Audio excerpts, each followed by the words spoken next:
নেই কোনো রোগী ও চিকিৎসকের আনাগোনা। চিকিৎসার আধুনিক যন্ত্রপাতি ও শয্যা অলস পড়ে আছে। একেবারে শুনশান নীরবতা, যা দেখে মনেই হয় না এটি হাসপাতালের কক্ষ।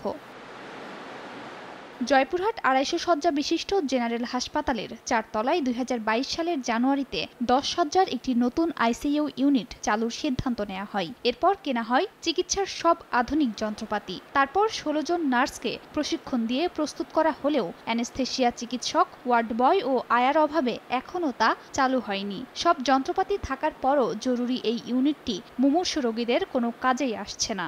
এখানে চিকিৎসা না পেয়ে দেশের বিভিন্ন জেলায় অ্যাম্বুলেন্স ভাড়া করে অতিরিক্ত টাকা খরচ করে চিকিৎসা সেবা নেওয়ার জন্য যাচ্ছে। ২ বছর আগে একটি আইসিইউ ইউনিট খোলা হয়েছিল, কিন্তু প্রয়োজনীয় জনবল না থাকার কারণে ওপেন করা সম্ভব হয়নি। আইসিইউটা খোলা হোক, খুব দ্রুত রোগী যেন তাড়াতাড়ি উপকৃত হয়, এটাই আমরা চাচ্ছি সবাই।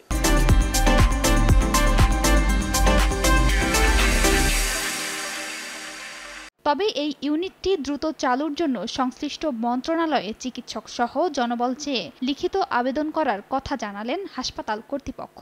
পর্যাপ্ত পরিমাণ জনবল এবং অ্যানেস্থেশিয়া চিকিৎসকের অভাবে আমরা এই অত্র হাসপাতালে আইসিইউ ইউনিটটি চালু করতে পারতেছি না। আমাদের প্রজেক্টের মাধ্যমে আমাদের এখানে একটা আইসিইউ আরেকটা শুরু হচ্ছে। এটাও আমাদের ১ মাস পরে হ্যান্ডওভার হবে। ডাক্তার পেলেই আমরা যে কোনো ওই দুটাই আমরা একসঙ্গে শুরু করতে পারব। আইসিইউ ইউনিটটি প্রস্তুত করতে ব্যয় হয়েছে প্রায় ১.৫ কোটি টাকা। সময় সংবাদ, জয়পুরহাট।